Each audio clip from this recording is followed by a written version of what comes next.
एउटा पार्ट हो त्यो पनि होइन। यसलाई हामी अब्सेसिभ कम्पल्सिभ डिसअर्डर भन्छौँ होइन। त्यो भने के त भन्दाखेरि रिपिटेडली एउटै कुरा दिमागमा आइराख्ने, भर्याङमा चढिरहेको हुन्छ उसले काउन्ट गर्छ 1 2 3 4 भनेर काउन्ट गर्छ। अब त्यसमा काउन्ट गर्दाखेरि उसको चाहिँ जोड बिजोडमा कहाँनिर पुग्छ त्यो भएर उसको बिजोडमा नराम्रो हुन्छ। ओसिडीको ट्रेट मैले ट्रेट नट इलनेस ट्रेट आएको मान्छे सक्सेसफुल हुन्छ होइन। त्यसो भने उसलाई चाहिँ सबै कुरा अप टु डेट चाहिन्छ नि, पढ्दाखेरि पनि आफूलाई यो चिज राम्रोसँग आयो राम्रोसँग बुझ्यो भनेर भन्यो भने त्यसपछि नै उसले त्यो कुरा पारङ्गत हुन्छ नि। यदि तपाईँको कसैमा मनका रोगहरू, लागु पदार्थ दुर्व्यसनीहरू, छारे रोगहरू, रक्सी कुलतमा लागेका छन् भने हामी सहयोगका लागि साथमा छौँ। हामी तपाईँका आफ्नालाई मनोवैज्ञानिक पद्धतिबाट उपचार गराउँछौँ। पुनर्जीवन हस्पिटल, बालकुमारी, ललितपुर, मानसिक रोगप्रति समर्पित। त्यो चिजलाई त हामीले चाहिँ नर्मल प्रोफेसनल लेभल हुन्छ, अब त्यो मात्र गरिराख्ने हो, इन्टरभ्यू नै नलिने हो भनेदेखि त अनि त्यहाँबाट ओसी आयो होइन। ओसी कहाँनिर आयो त भन्दाखेरि त्यस्तो कन्डिसन भयो, त्यो ट्रिगर भयो भने त्यो भएन, प्रब्लम भयो नि। अब डाक्टर साहब एउटा अलिकति यो ओसिडी चाहिँ अघिको भन्दा पनि अलिकति डिफ्रेन्ट म एउटा सोध्न चाहन्छु। मैले 1-2जना मान्छेहरू पनि देखेको छु जसको चाहिँ कस्तो छ भने नि अब यङ एजहरूमा पनि ऊ एकदमै कामहरू एकदम राम्रो गर्ने, सबै ऊ गर्ने, साउन्ड भएर आएको होइन, फाइनेन्सियली पनि एकदम राम्रो ग्रो गर्दै गयो। अनि सोच्ने शक्ति पनि उसको एकदमै एक्टिभ होइन, राम्रै फ्यामिलीमा चल्यो। पछि गएर चाहिँ एउटा ठाउँमा पोइन्टमा पुगेपछि भनेको कोही मान्छेको यस्तो पनि देखेको छु कि अब के कारणवश उसको फाइनेन्सियली क्राइसिस भयो या सेयरमा ड्रप डाउन भयो, लोनमा छ होइन, त्यो भइसकेपछि त्यो मान्छेको मेन्टल हेल्थ चाहिँ नि अलिकति स्लो हो क्या। अगाडि भन्दाखेरि पनि कति कुराहरू नबुझेर जाने, सुनिरहेछ तर इन्याक्ट चाहिँ नि नहुने कि एकछिन सोचेर हेरिराख्ने, अनि मात्र अब जस्तै हामीले किबोर्डमा कुनै बटन थिच्यो कति सेकेन्डपछि डिलेमा उसको एन्सर आउने, त्योहरू चाहिँ त्यस्तो कारणहरू के कारणले त्यस्तो हुनसक्छ होइन। अब त्यो कुरा कोही मान्छेको एउटा चाहिँ पर्सनालिटी हुन्छ, अलिकति आफ्नो स्लो हुने नि मान्छे हुन्छ होइन। त्यो पहिला चाहिँ एकदमै एक्टिभ, एकदमै राम्रो, पढाइमा पनि राम्रो, फाइनेन्स पनि ऊ छ, पछि गएर चाहिँ नि कति कुराहरू सप्रेस गरेर त्यस्तो हुने हो कि स्ट्रेस फ्याक्टर्सहरू कतिको आएको छ उसले आफ्नो पर्फर्मेन्समा। मान्छेको कुनै पनि एउटा कामहरू गर्दाखेरि उसको आफ्नो पर्फर्मेन्स उसले दिन सक्ने भनेको उसको मेन्टल अवेरनेसमा वेलबिङ कतिको हुन्छ उसले, ऊ आफूले कुनै पनि किसिमको घर व्यवहारको प्रब्लमहरू पनि केही पनि छैन, सबै कुराहरू आफूले गर्न सकेको कुराहरूलाई चाहिँ ब्याकग्राउन्डमा के हुन्छ भने उसलाई चाहिँ उसको सपोर्ट सिस्टम, उसको लायबिलिटी कतिको छ, उसले कतिको पर्फर्म गर्न सक्छ भने। अब गरिरहेको मान्छे सडनली उसको बिस्तारै डिटोरेट हुँदै गएको छ भने त्यहाँ केही न केही प्रब्लमहरू जुन आइरहेको छ जसले गर्दा उसले गर्न सकेको छैन। अब त्यहाँ त अब फाइनेन्सियल स्ट्याटस मिलेन कि, घरको चाहिँ सपोर्टहरू मिलेन कि होइन, उसलाई कुनै किसिमको चाहिएको कुरा उसले गर्न सकेन कि होइन, त्यो अब केही न केही कुराहरू त आउनसक्छ। एउटै कुराले त्यस्तो भयो भनेर भन्न त मिल्दैन। अनि यो कुराहरू जस्तै यो एउटा मैले कुरा निकालेको कारण चाहिँ के भने यावत कुराहरू चाहिँ नि हामीले जुन सप्रेस गर्छन् होइन, म चाहिँ नि मेरो दिमागमा नेगेटिभ कुराहरू आइरहेछ, म यसलाई चाहिँ नि पेलेरै भए पनि लान्छु, म यसलाई सप्रेस गरेर लान्छु, म ओभरकम गर्छु भनेर भन्दाखेरि पनि त्यहाँबाट इन्डाइरेक्टली डाइरेक्टली त्यो के मेन्टल्ली के हेल्थमा इस्युहरू आउन सक्ने सम्भावना हुन्छ। त्यसरी नै आउँछ भन्ने कुरा त भन्न मिल्दैन होइन, किनभने ऊ कतिको स्ट्रङ छ त, मेन्टल्ली स्ट्रङ कतिको हुन्छ होइन। त्यसैले गर्दा हामी भन्छौँ नि मेन्टल हेल्थमा कोही मान्छेले आफ्नो समस्यालाई ट्याकल गर्न सक्ने, आफ्नो समस्यालाई पहिचान गर्न सक्ने, सोसलाइज गर्न सक्ने, सबै कुरामा व्यवस्थित गर्न सक्ने वेलबिङ भएकोलाई नै मेन्टल हेल्थ भन्छौँ त होइन। मेन्टल हेल्थ भन्ने बित्तिकै पागलै भएको भन्ने कुरा त होइन नि त, त्यसले मात्र आफूले कुनै पनि कुन लेभलमा स्वस्थ रहन्छ त होइन, स्वस्थ हुने कुरा भने हामीले त्यो अनुसारमा हो। त्यसैले पनि उसले कुनै पनि कामहरू गर्नलाई अब सधैँ भनौँ न, कसैलाई फिजिकल हेल्थमा बिमारी भयो, कसैलाई अब निमोनिया भयो, कसैलाई ज्वरो आयो, अब गर्न सकेन त्यो बेलामा, त्यो मोमेन्टमा भयो। तर अब मेन्टल हेल्थमा चाहिँ कसो भने उसले सोच्न सक्ने क्षमता, उसले व्यवहार गर्न सक्ने क्षमता, उसको इन्टेलेक्चुअल क्यापासिटी, उसको मेमोरी कतिको सबै त्योमा मिल्छ, उसले कतिको चाहिँ हरेक प्रब्लमलाई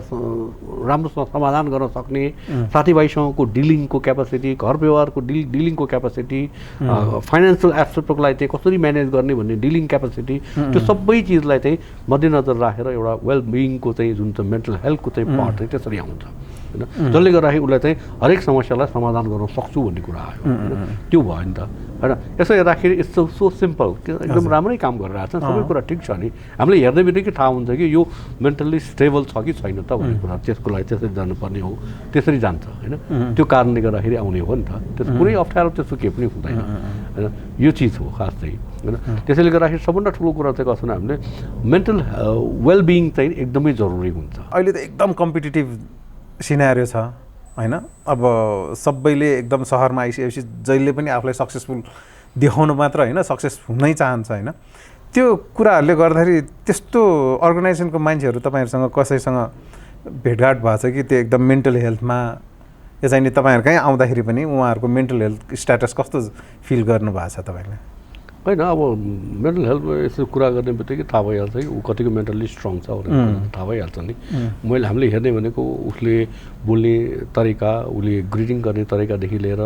हामी कसो नि इभ्यालुएट गर्छौँ कुनै पनि पेसेन्टहरू पनि आउँदाखेरि पनि या कुनै पनि मान्छेहरू आउँदाखेरि ऊ कसरी भित्र छिर्यो कसरी आयो कसरी कुरा गर्यो कसरी बस्यो कस्तो खालको चाहिँ उसले व्यवहार गर्यो त्यसबाट थाहा भइहाल्छ नि त्यो ठ्याक्कै कसो नि यो यसमा हेर्ने भनेको पार्ट कसो नि उसको बिहेभियर कस्तो छ उसको इन्टेलेक्चुअल अब कुरा गर्दै गर्दा इन्टेलेक्चुअल क्यापासिटी के छ उसको मेमोराइज गर्ने क्षमता कतिको छ होइन उसको जुन एटेन्सन कतिको उसको छ त्यसमा फरक पर्छ नि त त्यसरी हेरेपछि थाहा भइहाल्छ कि कतिको लेभलमा छ र प्रब्लम ओरिएन्टेड छ प्रब्लम कतिको चाहिँ उसले सल्भ गर्न सक्ने सम्भावना कतिको छ त्यसरी हेर्नुपर्ने हुन्छ यो कति अर्गनाइजेसनहरूमा यस्तो वर्कसपहरू अहिले अर्गनाइज गरिरहेछ कि छैन त्यस्तो केही टाइम टाइममा अब त एनजिओहरू छन् नि त मेन्टल हेल्थमा काम गर्ने एनजिओहरू छन् थुप्रोजना छन् उनीहरूले चाहिँ गरिरहेको हुन्छन् त्यस्तो खालको चिज त उनीहरूले गर्छन् नगर्ने होइन होइन अब यसमा चाहिँ अब अवेरनेसकै कमी छ कि मान्छेले बुझ्दैन यो के हो यो कतिको जरुरी छ भन्ने कुराहरू होइन तर वास्तवमा हुँदैन अब अहिलेको सिनारियो चाहिँ कसो भने मेन्टल हेल्थमा त मान्छेले अवेरनेस गर्नै पर्ने हुन्छ आफूले बुझ्नै पर्ने हुन्छ एकदमै चाहिन्छ बुझेर अगाडि कसरी बढ्ने भन्ने कुराको लागि चाहिँ चाहिन्छ कि यसमा हुनलाई त अब सोसियल मिडियामा 4-5 हजार साथीहरू भइरहेको हुन्छ तर फिजिकल्ली भेटेर कुरा गर्नेहरू कमै भइरहेको हुन्छ यो सन्दर्भ मैले किन जोडेको भनेर भन्दाखेरि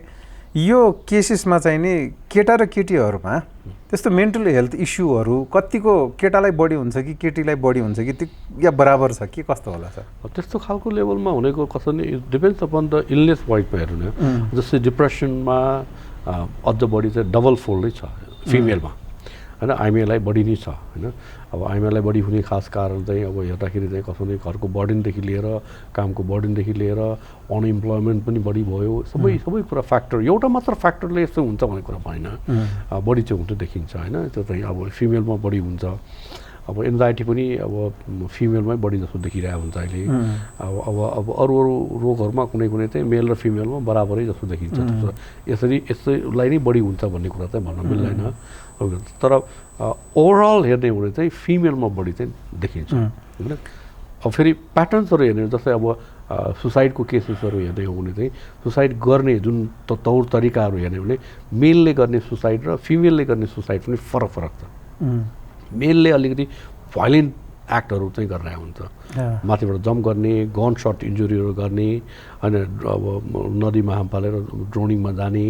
जबकि आइमेहरूमा चाहिँ घरको औषधिहरू खाने यो चाहिँ नि मतलब जुन अर्गानोफास जो चाहिँ बिख खाने जुन छ त्यस्तो खालको चाहिँ जान्छ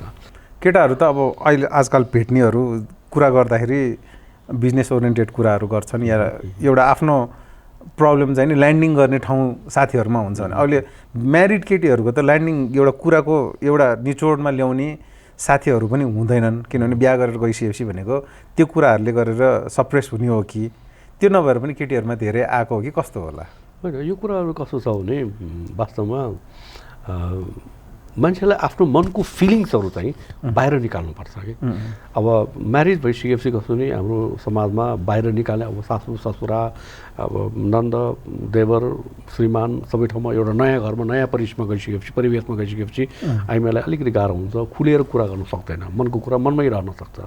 अब श्रीमानलाई मात्र भने कहिले श्रीमान त बाहिर नै गयो विदेशै गयो भनेदेखि त भन्ने कसलाई सुनाउने कसलाई बच्चाहरूले बुझ्दैनन् बच्चाहरूले बुझ्दैनन् अरूलाई चाहिँ भन्ने कुरा त्यति आत्मीयता रूपमा चाहिँ उनीहरूले कुरा गर्न चाहिँ सक्दैनन् नसकेपछि उसलाई किन बिस्तारै उसलाई यो कुरा चाहिँ प्रब्लमहरू आउनु थाल्छ, खुलेर भन्न सक्छ। त्यसैले अब आजकल त अब अलिकति भनौँ स्कुलको साथीहरूसँग बसेर ग्यादरिङहरू गर्ने,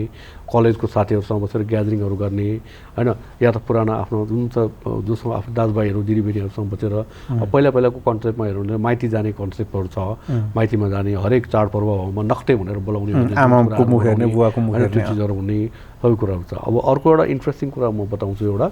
पहिला पहिला चाहिँ कसो भने अब अहिले त हरेक घरमा धारा छ। पहिले त अब काठमाडौँकै कन्सेप्टमा हेर्नु भने धारा एउटा टोलमा एउटा सानो एउटा ठाउँमा धारा हुन्थ्यो, घरमा धारा पनि हुँदैन थियो, अथवा इनार हुन्थ्यो, इनार हुन्थ्यो, धारा हुन्थ्यो, त्यो चाहिँ हुन्थ्यो, त्यहाँ गएर पानी लिन जाने हुन्थ्यो होइन। अब मैले आफूले पनि थाहा छ, म अराउन्ड 8-9 वर्षको उमेरमा मेरो घरको नजिकै धारा थियो, त्यहाँ धारामा चाहिँ सबैजना आएर त्यहाँ पानी लिन आउँथ्यो। त्यहाँ बिहान बसेर पानी लिन आउने ठाउँमा चाहिँ उनीहरू चाहिँ नि सबै गफ गरेर आएको हुन्थ्यो। म चाहिँ बिहानै अब 5-6 बजेतिर उनीहरूको आवाज आउँथे, सबै सुन्थेँ, मलाई निद्रा खोलिसकेको हुन्थ्यो। त्यहाँ उनीहरू एक आपसमा कुरा गर्दाखेरि घरकै कुराहरू गरेर सासूले के गर्यो, बुवाले के गर्यो, कुन चाहिँ के आइमे ल्यायो, कतिवटा स्वास्नी लिएर आयो, कतिवटा बच्चा पायो, को गर्भवती भयो, सब कुरा त्यहाँ चाहिँ आइरहेको हुन्छ त्यो चाहिँ होइन। त्यसले गर्दाखेरि कसो भने मलाई चाहिँ प्रायः जस्तो मलाई पहिलेदेखि चाहिँ नि त्यो टोलमा भएका गतिविधिहरू, टोलमा अरू घरमा भएका गतिविधिहरू पनि मलाई चाहिँ थाहा हुन्छ कि कहाँ के भइरहेछ भन्ने कुरा थाहा भयो, किनभने त्यहाँ सबै कुरा त्यहाँ चाहिँ खोलिरहेको हुन्छ कि।